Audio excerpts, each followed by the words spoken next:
baile. ¿Cómo te presento?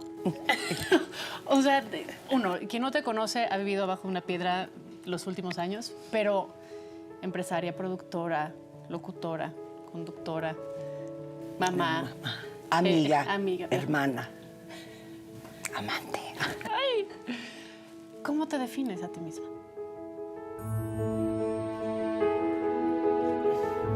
Una persona. O sea, ni siquiera pienso primero en si soy una mujer o un hombre o cuál género. Soy simplemente una persona. Pero es muy curioso que empieces por ahí, porque a mí me da mucha risa que, más bien, la percepción que existe afuera de mí y cómo me ve la gente, y de repente es muy diferente a cómo me vivo yo.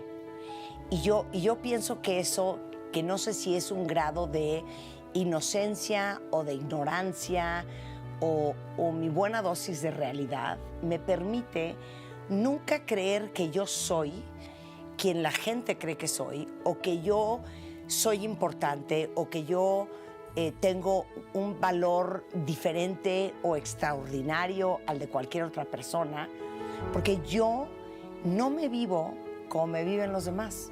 Yo me vivo una persona súper normal, con serios trastornos, porque soy workaholic, porque soy perfeccionista, porque tengo déficit de atención, y entonces eso implica que yo me aburra con mucha facilidad. Entonces eso me forza a hacer muchas cosas simultáneamente, pero al final, pues una persona normal, común y corriente. Pero, por ejemplo, ¿te acuerdas hace algunos años que en el aeropuerto, cuando ibas a salir del país, te daban un formato y te ponían Sí. ocupación? Sí. ¿No? Ponías lo que estabas haciendo en ese momento. Porque a mí siempre es algo que me generó mucho conflicto. Fíjate que qué chistoso, porque creo que yo ponía algo así como locutora. O sea, me parecía tan pretencioso poner empresaria o comunicadora. Y yo creo que eso es una tendencia mía natural, to downplay lo que yo pienso que yo soy, ¿no? Ahora, naciste en Nicaragua, migraste a Estados Unidos a los primeros años de tu vida. ¿Cuándo encuentras que tienes déficit de atención? Fíjate que cuando llegamos a vivir a México, mis papás son igualmente nicaragüenses, no teníamos ninguna familia o referencia de México, y mis papás no sabían cuál era un buen colegio, y entonces pues les recomendaron un colegio de monjas para mi hermana la mayor, que me lleva 6 años, y para mí. Y pues ahí nos metieron. O sea, la peor idea ever, porque a los 6 meses la digamos que madre superiora de ese colegio, no voy a decir el nombre del colegio porque no quiero ofender a nadie, mandó a llamar a mi papá y le dijo: señor de baile, tenemos un problema. Y mi papá le dijo: ¿cuál es el problema? Tenemos un problema con Martita. Y entonces el problema era que yo no ponía atención, venía de un sistema educativo mucho más activo, y me habían metido en un colegio en donde yo tenía que estar sentada en un pupitre, viendo el pizarrón, poniendo atención de manera consecutiva durante, ¿cuántas horas va uno al colegio? 8 horas. Durante 8 horas. Y entonces yo cero estudiaba, me sacaba 1 en el examen, y entonces me paraba y gritaba que I was number 1, cuando era obviamente 0. Me comía el lunch en la clase, jugaba con la pelota en el camión. ¿Se acuerdan donde ponían las mochilas? Bueno, ahí aventaba yo la pelota para atrás, para adelante, me portaba fatal. Me eché a nadar a la alberca olímpica cuando no tenía que haber nadado yo en ese momento. Se echó el profesor por mí. Entonces, pues ya después de que se dieron cuenta que era muy difícil controlar a una niña, en aquella época no existía el término de déficit de atención, le mandaron a llamar a mi papá y le dicen eso. Y yo creo que mi papá, que es una figura tan importante en mi vida y ha sido mi gran rescatador en tantos momentos diferentes, fue un momento más en el que como que me protegió y me aplaudió, y ahora sí que he routed for me, porque se volteó y le dijo a la madre superiora: no, madre, no tenemos ningún problema, porque Marta se va de este colegio hoy. Y en vez de regresar a la casa y meterme una arrastrada de, oye, no es posible que acabamos de llegar a México, llevas 6 meses aquí, ya estás con problemas, pórtate bien, no me dijo nada. Me sacó del colegio. Y cuando a mí me dicen, Marta, ya te vas, levanta tus cosas, pues yo pensé que me estaba yendo a mi casa por el día. Y cuando me subí al coche y mi papá me dijo, te voy a cambiar de colegio porque este colegio no está padre para ti, nunca me hizo sentir que el problema había sido yo. Y por eso yo siempre digo que no todos los colegios son para todos los niños. Me cambió al colegio donde hice parte de primaria, secundaria y prepa, que es el Medici, que era un colegio Montessori, súper activo, y mi historia fue otra. Entonces, ya se me olvidó lo que me preguntaste, pero más o menos sé cuál era tu pregunta. El crecer con déficit de atención. Sí, que cuando descubrieron eso. Entonces fue ahí donde yo lo veo en retrospectiva. O sea, mis papás nunca me dijeron, o nunca creo que se dijeron entre ellos, esta niña tiene déficit de atención. Simplemente dijeron, esta niña es súper activa, es súper inquieta, no tiene llenadera, siempre quiere más. Mi papá cuenta que después de haberme llevado a el parque, pero al zoológico, pero a comer un helado, pero a comprar una pelota, y yo eran las 7 de la noche y decía, ¿y ahora qué más? Y mi papá de ya no más, ya basta. Nunca me lo diagnosticaron, nunca me medicaron, y así sobreviví la vida, y que es algo que tendemos a hacer muchos adultos con déficit de atención, es que encontramos las herramientas para salir adelante. Hoy que lo veo en retrospectiva y que sé tanto de desarrollo infantil, pues me doy cuenta que eso era lo que tenía. Y hoy cuando hablo con especialistas me dicen es que eres clavada, una adulta con ADD, ¿no? Ahora, ¿en qué momento, haciendo tantas cosas al día, descubres tu primera pasión? Fíjate que yo tengo muy claro lo que yo amo desde que soy bien chica. Y yo tengo 3 hermanos mayores, una mujer y 2 hombres. Y en mi casa todo el día se oía música, por ellos 3.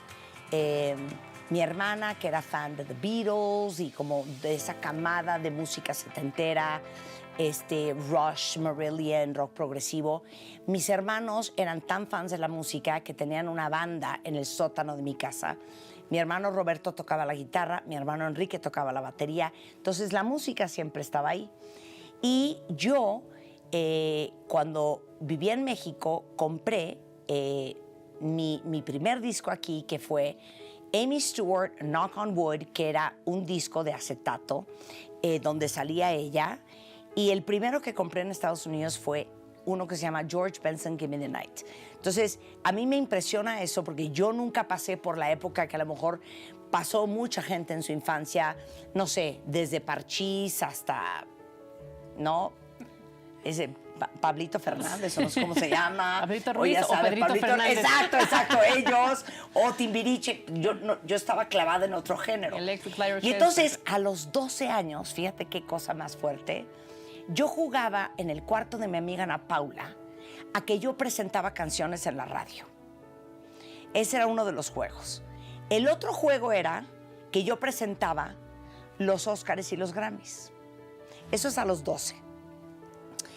A los 19, que estoy estudiando 18, diseño gráfico, entre clase y clase, un amigo que se llama Mike y yo hacíamos como en el podio del maestro, ya en la universidad, como que presentábamos los Óscares. Entonces, si yo jugaba, and the Oscar goes to Marta de Baile for Silence, así. Yo creo que yo tuve muy claro lo que quería hacer muy chiquita, pero era un tema de música. Yo quería ponerle música a la gente. Y como sabía mucho, por mis hermanos, por mí, y la gente que tiene ADD tiene una habilidad para aprender muy bien los temas que te interesan mucho. Entonces yo era una obsesión con la música, entonces me sabía el álbum, el productor, quién había sido el ingeniero de sonido, de dónde era el artista, cuál era su nombre verdadero, cuáles eran las canciones, o sea, una locura. Y ahí es donde descubro lo que quiero ser. Y me hice bolas, a los 18 cuando salí de prepa, bastante mal estudiante, por cierto. Me saqué 7.6 de promedio, me gradué de panzazo y dije, pues tengo que estudiar una carrera porque mi familia, todos son muy estudiosos y todos tienen carrera. Y yo, carrera trunca. Y entonces dije, pues no entiendo qué carrera estudia alguien que es muy creativo. Porque aparte yo siempre he sido muy de usar las manos, de hacer cosas, de pintar, de pintar una mesa, hacer una manualidad. Siempre eran con las manitas. Entonces por eso me pareció una buena idea estudiar diseño gráfico. Obviamente al tercer semestre me quería yo pegar un tiro porque estaba aburridísima y yo ya quería hacer cosas. Y ahí es donde le empiezo a pedir al amigo de una amiga que su papá era dueño de una estación que hoy se llama Estéreo 100, Estéreo 100, que me hicieron casting. Cero me peló, pasó como 1 año y medio. Y cuando me hizo el casting, yo le dije, mamá, si me dan este trabajo, voy a dejar la carrera. Que en mi casa es como, ¿cómo crees? Pero la verdad es que hasta el día de hoy yo no entiendo cómo mis papás tuvieron la visión, porque ha de ser muy angustiante ver que tus hijos puedan estar cometiendo un error de ese calibre. Dejarme ser. Y hice el casting y me dieron el trabajo y me salí de la carrera. Ahora, por lo que me cuentas, la educación que tuviste en casa y la convivencia con tus padres evidentemente han marcado mucho quién eres, ¿no? Sí. Me da la sensación de que estás muy agradecida por cómo han respetado tu personalidad y tu manera de ser. Sí. Pero, ¿qué son las cosas que tú dijiste, yo esto no se los quiero transmitir a mis hijas? Esto no funcionó para mí. Yo creo que, siendo súper honesta, porque yo siempre pienso que si te vas a sentar a hablar con alguien, tienes que hablar con tu corazón. Y sobre todo porque yo siempre digo, share knowledge. Y que nunca sabes cuándo lo que digas o lo que compartas le va a cambiar la vida a alguien más o le va a caer el 20 a alguien más.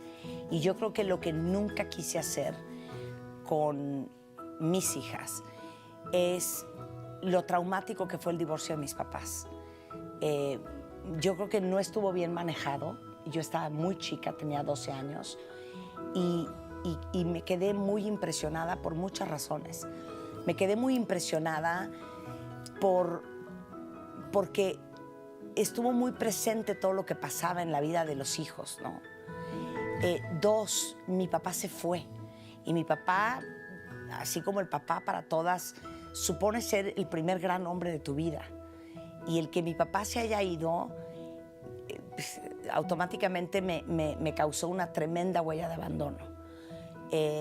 Se fractura la familia de manera indirecta porque mis hermanos, los 2 mayores, ya se estaban graduando y se iban a estudiar fuera. Entonces se fueron 2, nos quedamos 3, ya no estaba mi papá. Entonces creo que eso fue algo que cuando yo me divorcié a los 32 años, hice todo lo que estuviera en mi poder por proteger el alma de mis hijas. Y yo creo que como madre y como padre también, eso es el acto más generoso y más amoroso que uno puede hacer. Porque los padres siempre decimos que tú darías la vida por tu hijo y que si a tu hijo le hace falta un riñón, tú se lo das sin parpadear, ¿no? Pero cuando te dicen, no tienes que hacer eso, nada más no le hables mal de tu papá, no, eso ya no puedo, eso sí no puedo hacerlo. O sea, sí le puedo dar un riñón, pero no hablarle mal de su mamá, eso ya no lo puedo hacer. O no involucrarlos en el divorcio. Entonces, cuando yo me divorcié, y te puedo decir que hasta el día de hoy, mis hijas, hay muchas cosas que no saben y que no van a saber nunca. ¿Por qué? Porque no es necesario, porque no les suma. Y yo creo que como madre, después de lo que uno ha vivido en su propia familia, porque todos venimos más o menos de familias funcionales, bastante disfuncionales, es tu obligación aprender de lo que has vivido y no repetir los mismos patrones, porque como dicen, el que no repara, repite. Y yo no quería repetir eso. Y la verdad es que tuve una mamá que tuvo la visión de mandarnos a todos, muy chiquitos, a terapia. Yo empecé terapia cuando tenía 14 años y terminé a los 35 y luego retomé a los 40 y así he ido on and off. Y eso nos ayudó a sanar muchas cosas que necesariamente no están bien manejadas en la familia. Y creo que esa, para mí, fue una que nunca quise repetir. y respetar por sobre todas las cosas la relación de mis hijas con su padre. Ahora, hablando de la libertad y de la familia y la educación, cuando entonces ocurre este casting para Estéreo 100, que tú tenías, pues, esta cosa de que si me aceptan dejo la carrera, y entonces, ¿qué va a pasar con mis papás? ¿Con tu mamá? Claro. ¿No? Creo que era la que más te sacaba de onda. Sí, era la que más me preocupaba. La verdad es que me dijo, bueno, en el nombre de Dios, ¿no? Y yo creo que pensó, ok, se va a salir de la carrera, va a probar esto, seguramente no va a funcionar y va a retomar, ¿no? Y me dijo, estudia algo, lo que sea, pero algo. Entonces, cuando yo empiezo a trabajar en Estéreo 100, me parece una buena idea meterme a estudiar publicidad en una universidad que creo que la gente muy joven desconoce que existía, que estaba en el circuito interior por la Condesa, que creo que se llamaba la Universidad de la Comunicación. ¿Es correcto? ¿Sí? Estuve 3 semanas y entonces también me salí. O sea, a mí, yo diría que la estructura me cuesta mucho trabajo y gente que trabaja conmigo tiene que ser muy estructurada para darme estructura a mí. Entonces, creo que esa estructura no iba mucho conmigo y entonces me salí y seguí haciendo radio. Hasta que 9 meses después de estar en el trabajo de mis sueños, me mandaron a llamar y me dijeron que pues me estaban despidiendo, que porque yo no estaba funcionando. ¿Quién fue? Pues el dueño de la estación. Ay, el dueño de la estación, ¿qué tal, no? ¿Qué tal? Y yo creo que esa fue mi primera gran rotura de corazón. Porque que alguien que sabe más que tú, que tiene más experiencia que tú, digo, yo tenía 20 años, te dice que no eres bueno para lo que tú quieres dedicarte toda la vida, pues tiene un impacto en la autoestima y en la autoconfianza impresionante. Todavía no termino de entender, y esto lo comparto mucho con estudiantes, cómo me recuperé de esa. Pero yo pienso que todo en esta vida es perfecto y que lo que más nos cuesta a los seres humanos es confiar en el proceso natural de la vida. Y que uno tiene que presentarse todos los días, dar tu 100, pero también confiar en que todo se acomoda. Y a las 2 semanas me buscó un amigo de mi hermano y me dijo, oye, hay un chavo, amigo mío, que está poniendo una estación de radio y le conté de ti y le encantaría que hicieras un casting. ¿Y Alfa llegó? Y ya se acabó en Alfa 91.3. You got it right. Hey. Es correcto. Y bueno, una puerta te ha ido llevando a la otra. Después de Alfa, Va llegas a WFM. ¿no? Sí. Y formas parte de esta generación extraordinaria, histórica, ¿no? de WFM. ¿Qué pasa después? La televisión también empieza a formar parte importante de tu vida. Claro. Después de haber estado en Alfa, me voy con el negro González Iñárritu a WFM. Y en un momento dado me dice, oye, nosotros transmitimos los Grammys para Canal 5 vía WFM y pues, tú hablas también inglés, ¿no te encantaría traducirlos? Y yo siempre digo, tú di que sí, luego averiguas cómo le vas a hacer. Yo no tenía idea de cómo se hacía una traducción simultánea, pero pues confié en mi conocimiento del idioma y dije, claro que sí. Corte A, me encontraba yo en un estudio de televisión, cosa que en mi vida había hecho, sentada aterrorizada, pues traduciendo los chistes de Billy Crystal en los Óscares y de fulano de tal en los Grammys y haciendo lo que yo más podía para que quedara una cosa impecable. Y pues parece ser que no lo hice tan mal porque lo hice 22 años consecutivos. Qué grueso, ¿no? y creo que ahí es donde me empecé a sentir cómoda en la tele. Porque la tele es un animal muy diferente a la radio, ¿no? Y yo que soy tan auténtica y suelta y natural, puede ser todo eso en la radio. Y en la tele tengo que estar volteando la cámara, ver dónde estoy iluminada, cuál es el mejor ángulo. Tengo que estar sentada en esta entrevista, metiendo la panza, sacando la papada, volteando a ver a mi entrevista. O sea, es otro asunto, ¿no? Y ahí es donde hice noticias, o sea, 2 horas, o sea, 1 año y medio o algo así, algo que no me gustó nada. Y creo que con mi matrimonio y mi embarazo me empecé a dar cuenta el gap que había de información para madres jóvenes y que querían saber más, ¿no? Porque existe esta percepción que ya a partir de que tienes un hijo solamente sabes cuánto cuesta una trabajadora en tu casa de entrada por salida y si te come qué pera y te come papa. Pero yo creo que las mujeres éramos mucho más que eso y no había información que a mí me pareciera valiosa e inteligente para mujeres capaces y que querían seguir aprendiendo y ser la mejor persona y la mejor madre que podían ser. Y así es como nacen los Baby Tips en televisión. Es tu primera apuesta, ¿no estabas aterrorizada? Es que yo vivo aterrorizada, es lo que nadie sabe. ¿Y cómo le haces Claro. para manejar el terror? Entonces yo les digo, es que si me preguntas, ¿y qué haces para no tener miedo? No tengo idea porque yo tengo miedo siempre. El chiste es entender que las cosas las tienes que hacer a pesar del miedo. Y es a pesar de puntos suspensivos y fill in the blanks que quieras. A pesar del miedo, a pesar de la falta de recursos, a pesar de las oportunidades obvias, a pesar de el machismo, a pesar de a lo mejor una situación económica complicada. La gente exitosa hace que las cosas sucedan a pesar de. No es gente que tiene un IQ privilegiado, no es gente que tuvo una suerte magnífica, no es gente que viene necesariamente de familias ricas, no. Es gente que está dispuesto a hacer lo que se tenga que hacer para que suceda lo que quieren que suceda. Entonces, creo que a pesar de todo, y de que me daba mucho miedo salir en la tele, hacer ese programa, si pegaba o no pegaba, irme a sentar enfrente de patrocinadores cuando yo no tenía pues ni una carrera en administración de empresas, no sabía de finanzas, no sabía de muchas cosas. A pesar del miedo, creo que cuando la pasión es más grande que el terror, cuando las ganas son más grandes que el miedo, ahora sí que, como dicen, where there's a will, there is a way. Cuando hay voluntad, siempre hay forma. Sí, pero también por ahí decía mi madre ¿Qué decía tu que el madre? infierno está lleno de buenas intenciones. Exacto, claro. Y ese es el otro asunto, que yo creo que el talento está totalmente sobrevalorado. Y yo creo que la percepción que tenemos de la gente exitosa es que tienen superpoderes, ¿no? O que son muy talentosos, o que son muy inteligentes, o que son muy algo. Y la verdad es que yo creo que más bien es trabajar, trabajar, trabajar y trabajar. Execution is everything. Y la vida, o sea, la ejecución es todo.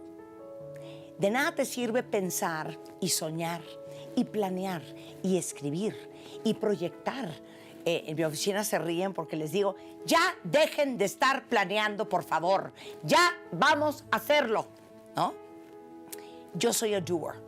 Entonces yo voy haciendo conforme va pasando. Y me guío mucho por mi intuición, porque en un principio era lo único que yo tenía para salir adelante, porque yo no tenía una maestría, yo no tenía un doctorado, yo no me gradué en Harvard como mi padre, pues yo tenía la intuición, lo que a mí me iba latiendo y lo que yo iba creyendo. Entonces, creo que, claro que, como decía tu mamá, El infierno está lleno de buenas intenciones. exacto, y que la vida se mide en resultados. Y la vida recompensa las acciones. Pero, por ejemplo, dices que el talento está sobrevalorado. Sí. Pero sí pienso que se necesita tener mucho talento para construir un buen equipo de trabajo. Se necesita tener ojos, se necesita tener sensibilidad, ¿no? Porque claramente, para construir todo lo que tú has logrado, debes de tener a tu alrededor gente clave que te ha ayudado a colocar las piezas en su debido 100%. lugar. Yo no estoy diciendo que no tienes que tener talento, pero la gente cree que es un tema de talento Sí, no, y no, no. no un tema de trabajo. Claro. Y para mí, si yo tuviera que escoger entre los dos, escogería siempre trabajo. Porque si tú no tienes talento, tú lo puedes cultivar, tú lo puedes aprender, tú lo puedes trabajar, tú lo puedes practicar, tú lo puedes pulir, tú lo puedes mejorar. O sea, yo no soy la misma persona que yo era hace 35 años. Yo no sé lo que sé hoy. Yo no sabía lo que sé hoy. Y todo eso lo aprendí. Pero de nada sirve todo eso if you're not willing to bust your ass. Esa es la clave. Si no estás dispuesto a trabajar a sol y a sombra, A mí cuando la gente me dice es que me muero de ganas de trabajar contigo, les digo es que no sabes lo que estás diciendo. Porque yo sí trabajo sábados, domingos, 11 de la mañana, 11 de la noche. Si se me ocurre algo a la 1, te va a llegar un mensaje. No me importa que no lo leas, pero te va a llegar un mensaje. Entonces, hay que trabajar mucho. La vida es de la gente que hace que las cosas sucedan. Y el talento, claro que te sirve, pero no tienes todo el talento que tienes el día 1, el día 5,000. Y yo creo que las horas de vuelo es lo que verdaderamente te hacen convertirte en la persona que eres si pones atención y aprendes las lecciones y te vuelves no solamente naturalmente talentosa, sino artificialmente talentosa por todo lo que has cambiado y por todo lo que has aprendido. ¿Es difícil delegar? Imposible. ¿Eso diríamos que es tu pata de palo? Es una de mis patas de palo. O sea, me cuesta mucho trabajo delegar. Me cuesta mucho trabajo delegar. Yo siempre les digo, trust but verify. Mira, está Carla sentada enfrente. Siempre le digo, trust but verify. And I trust but I always verify. Y como yo soy un poco el estándar de lo que quiero entregarle a la audiencia, y mi gente es la guardiana de ese estándar. Yo siempre manejo ansiedad de que por alguna razón extraña que pueda suceder, ese estándar no esté a la altura. Entonces me cuesta mucho trabajo delegar. Y yo creo que si yo, como líder, tengo a terrible fault, es que I micromanage. Y entonces, en vez de decir, sí, vayan y háganlo y a ver qué tal, digo, no, mira, ¿para qué vamos a perder tiempo? Miren, les voy a decir cómo lo van a hacer. Y entonces doy la instrucción completa y cuando se termina lo vuelvo a checar y seguramente vuelvo a hacer correcciones. ¿Y qué haces con el manejo de la frustración? Porque también debe ser algo muy difícil. No, es que tampoco sé manejar la frustración.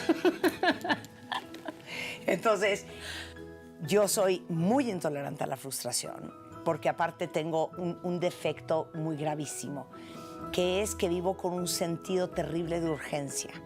Entonces, cuando hay urgencia, hay prisa. Cuando hay prisa, no tenemos margen para cometer errores. Entonces, cuando hay errores, me pongo muy mal.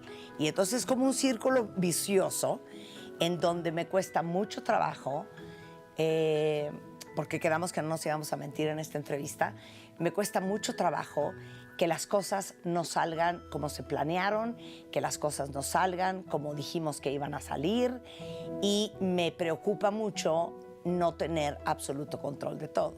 Entonces, como estamos en Las Mujeres que Mueven a México, seguramente hubiera sido mucho más inteligente de mi parte echarte un rollo de, no, mira, yo creo que en mi gente hay que confiar y hay que soltar. Y no, es mentira, no les voy a venir a mentir.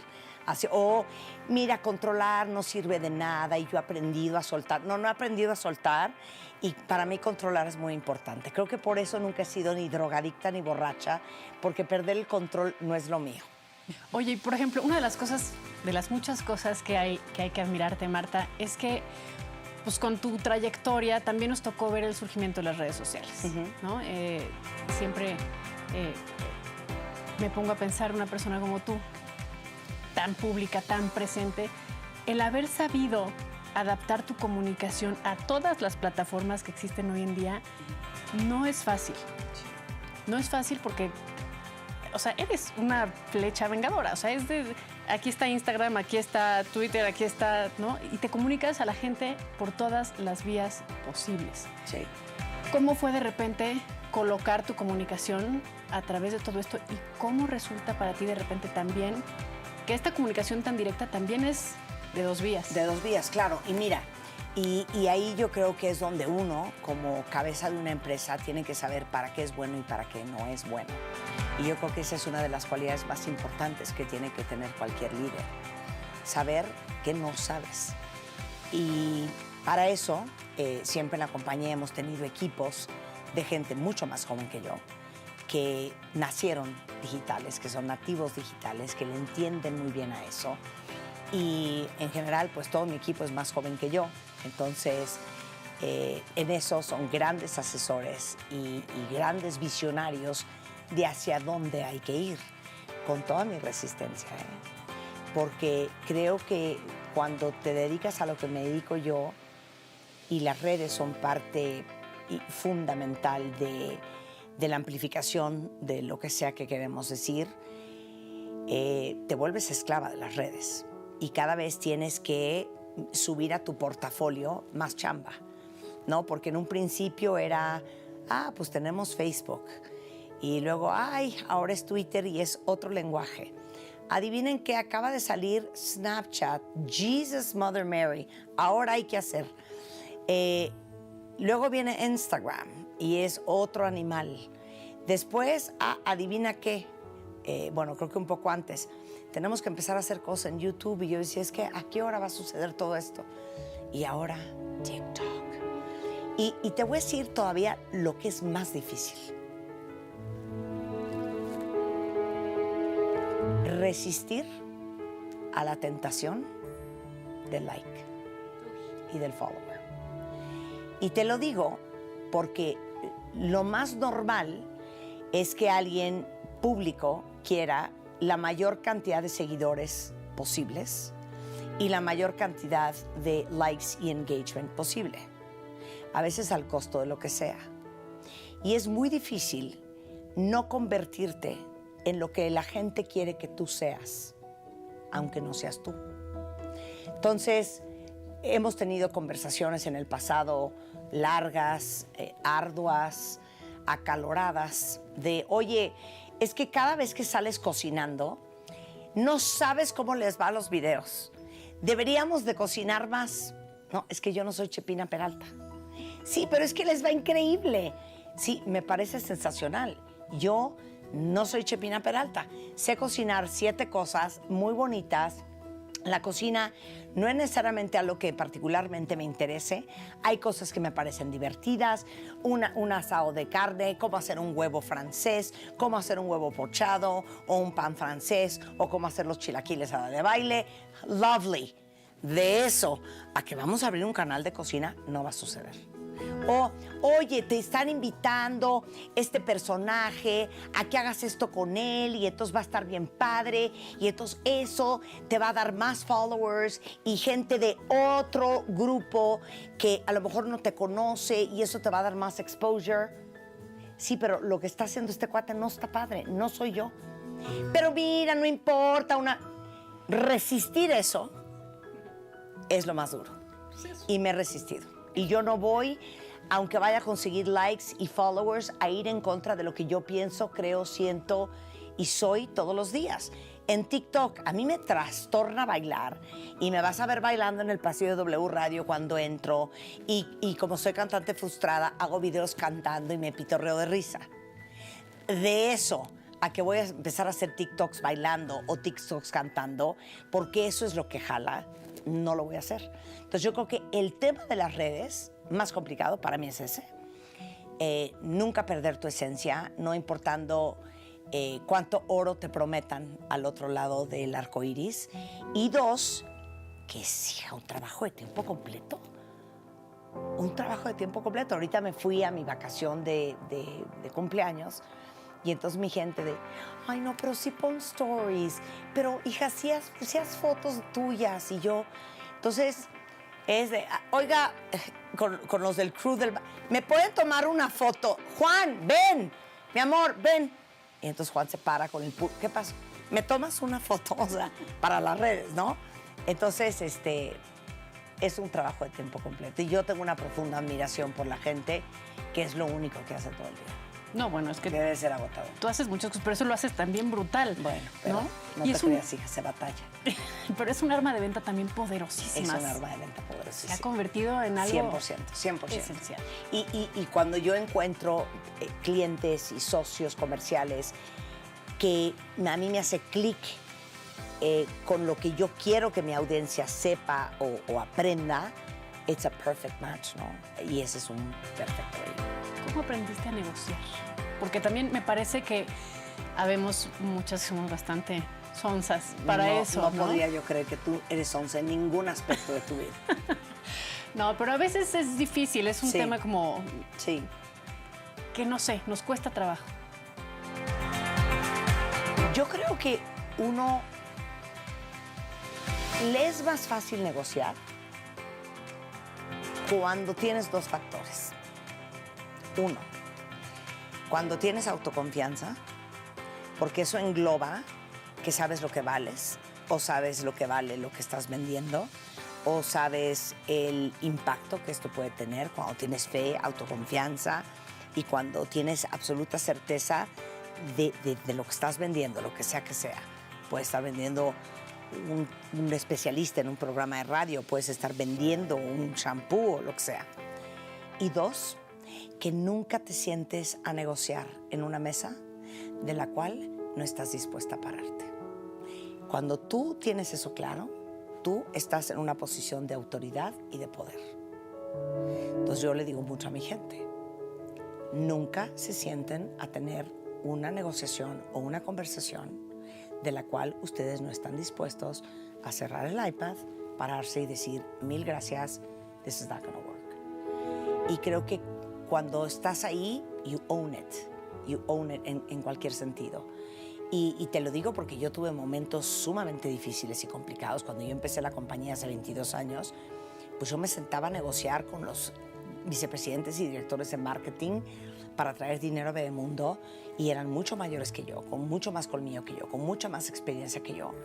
Y de repente, o sea, yo estaba tan convencida de lo que yo estaba presentando y de Bebemundo y el contenido para las mamás que yo me encontraba que estaba negociando en vez de 100 a 60, de 1 a 20.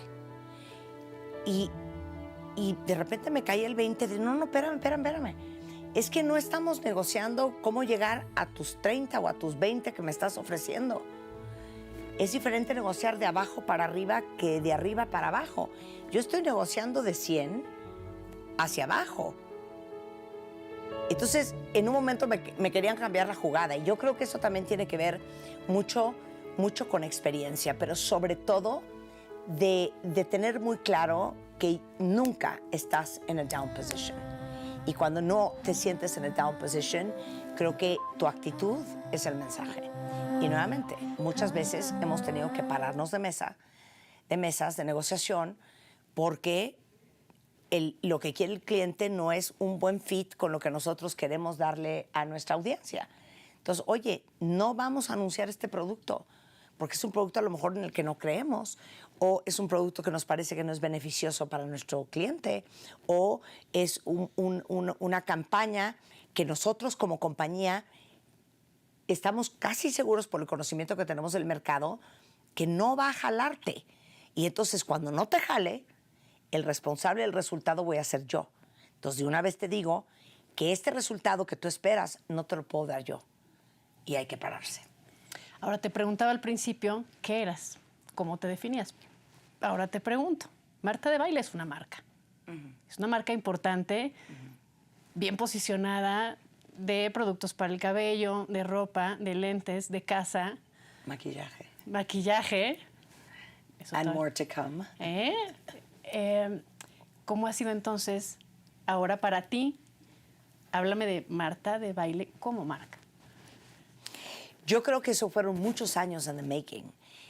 Yo creo que a diferencia de otros países del mundo, e.g. Estados Unidos, donde tienen un impacto tan rápido, tan fuerte en tan poco tiempo, ves de repente a cualquiera lanzando pues un perfume o lanzando lo que sea. Y creo que en mi caso es algo que tomó muchos años hacerse. Porque para convertirte en una marca tienes que tener autoridad y tienes que tener credibilidad. Y para tener autoridad y credibilidad tienes que tener sabiduría y tienes que tener experiencia. Y para tener esas dos cosas tienen que pasar los años. Entonces yo no pude haber sido una marca a los 28 y tampoco creo que pude haber sido una marca a los 35. Fui una marca hasta que tuve 47 años, ¿no? Entonces, cuando yo hablo con chavas muy jóvenes, me dicen, es que yo quiero ser tú, pero es que qué angustia, porque entonces siento... Y le digo, baby, tienes 25 años. Trust me. tienes el mundo por delante, tienes la vida por delante, toma las decisiones correctas, sigue tu corazón, no dejes que nada ni nadie te saque de tu camino y vas a llegar a su tiempo. Entonces creo que el convertirme en una marca tuvo que suceder todo eso. Y dos, también creo que tiene que ver con también ser honesto en eso. Es muy fácil, y lo puedes ver en tanta gente que tiene marcas, que te salen a vender, que es que, no, pues resulta ser que cuando yo era chiquita, mi mamá siempre me ponía estas chanclas y ahora yo uso estas chanclas y ahora yo mercadeo estas chanclas, ¿no? Y que lo ves tan forzado y aunque hay muy buenos marketeros afuera que te pueden inventar cualquier historia, pues la gente no es tonta. Entonces, la forma en que nací como marca fue también un proceso muy natural y muy honesto con lo que verdaderamente a mí me interesa y me importa. Y empezó con las cosas de casa. Tú sabes que a mí me trastorna coleccionar vajillas, manteles, cubiertos, servilletas, poner mesas, pintar cosas en mi casa, me trastorna. La gente lo sabe. Lo supo muchos años antes de que naciera Marta de Baile Home. Y literal fue de, oigan, ¿y si hacemos una cosa de una marca de cosas de casa con mi gusto para toda la gente que comparte el mismo gusto que yo? Y así nació Marta de Baile Home. Y de ahí en fuera, pues la moda es algo que me fascina, la ropa me ha encantado toda la vida, vengo de una mamá y una abuela sumamente vanidosas que siempre han dicho que la belleza es un poder y que uno tiene que estar impecable y que el mantenimiento es todo, desde el zapato hasta una relación. Y entonces mi abuela me decía, no, es que como tú eres muy acinturada y muy caderona, tú tienes que usar así asado y el tacón, y mi mamá nos vestía y nos compraba la ropa y era todo un tema en mi casa. Y por eso, para todas las que me decían, es que me encanta cómo te vistes, es que me encanta tu gusto, Carla, hay que hacer una línea de ropa. Y así fue naciendo. Oye, pero es que tu pelo, yo no puedo creer, es que el pelazo que tienes y esto y el otro, y cómo le haces y cómo te lo cuidas. Pues hay que hacer una línea de shampoo, ¿no? Entonces, todas son cosas que son verdaderamente de mí, que yo amo y adoro. Yo no podría haber sacado un negocio de autopartes porque no me interesa, ¿no? Y nadie me lo va a creer. Entonces, siempre han sido marcas y productos que yo amo, en los que yo creo que yo puedo aportar algo a las mujeres en México y en Latinoamérica o donde sea que nos compren. Y así nace el tema de belleza. Todo el mundo cree que traigo la boca inyectada. Tú puedes ser fe y legalidad de que mi boca es normal, no. De que no traigo Botox, porque si no, no traería una rachera en la frente, de que no estoy inyectada. Y entonces, pues así nació de, oye, si hacemos unas pinturas de labios y les enseño cómo me pinto yo la boca y por qué se me ve más grande de lo que en realidad es. Y entonces así nace Marta de Baile Beauty Tech, que ahora está en Sephora. Y otras cositas que traemos entre manos, que también soy muy yo. Entonces, hace algunos años me hicieron la primera super brand en México, creo, whatever that means. Pero siempre nace del amor y del gusto. Fíjate, no necesariamente de hacer negocio, de hacer algo, de crear algo. Regreso al tema de la creatividad. Y como uno es como es en todo. El que es apasionado en el amor, peleando, negociando, en la cama. El que es codo con su tiempo, con su dinero, con sus palabras, con su todo. Uno es como es en todo. Y el que es creativo en todo. Haciendo un programa de radio, diseñando la portada de una revista, haciendo una foto, diseñando una colección de ropa, haciendo pinturas de labios, zapatos, o lo que sea. Entonces creo que es parte de lo mismo. Pero la creatividad y toda la escuela que te ha llevado a aprender lo que sabes hoy día en todos los sentidos, en el empresarial, en toda tu vida profesional. ¿Cuál dirías que ha sido el error más grande de tu carrera? El error más grande de mi carrera. Dame la mano. No haber sido cantante. Oh, nunca es tarde, nunca es tarde. Ahí está TikTok. Okay. Claro. No, es que no existe. No existe. Y no existe no porque yo no haya cometido errores en el transcurso de mi carrera, o sea, en el sentido de, ay, ¿para qué tuve tanto tiempo ese director general? O, ay, qué barbaridad, deberíamos de haber lanzado esto mucho antes, o tonterías que no son relevantes. No, es que no hay ningún error. Yo creo que son dos razones. Una, de verdad soy bien cuidadosa en las cosas que hago.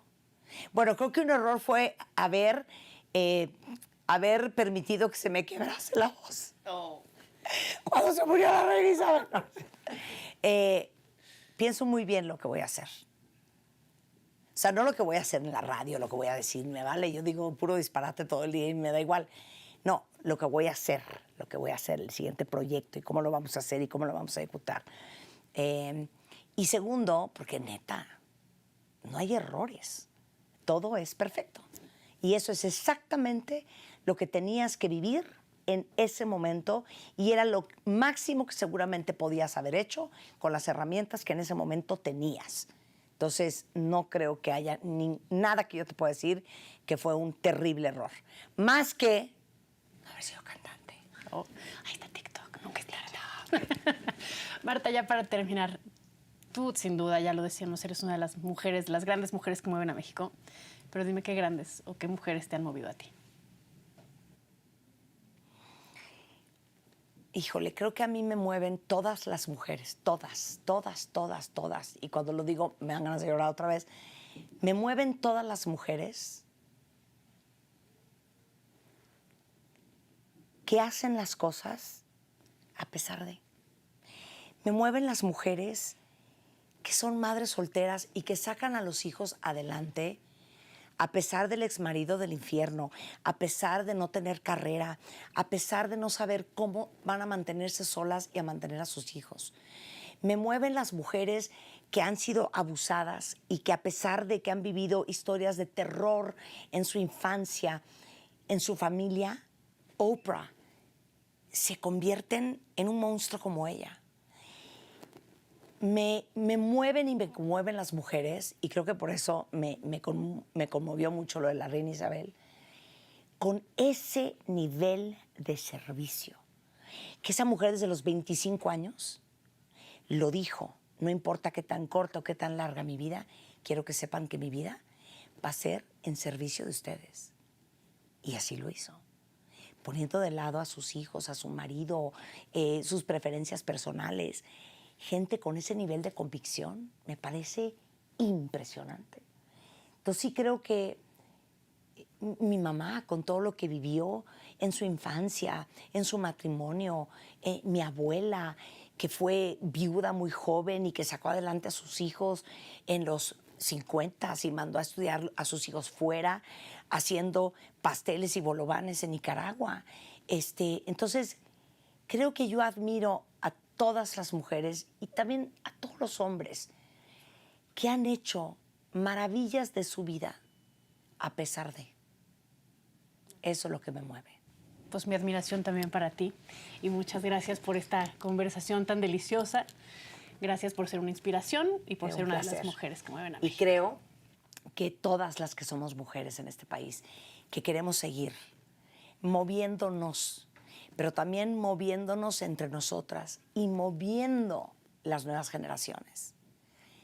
Es nuestra labor apoyarnos unas a otras. Es nuestra labor contar nuestra historia. Es nuestra labor ser honestas y transparentes y abiertas en share our knowledge y nuestra experiencia. Y que las niñas que vienen sepan que todo es posible y que el cielo es el límite y que lo que quieran hacer y que lo que quieran ser no solamente pueden, sino que deben.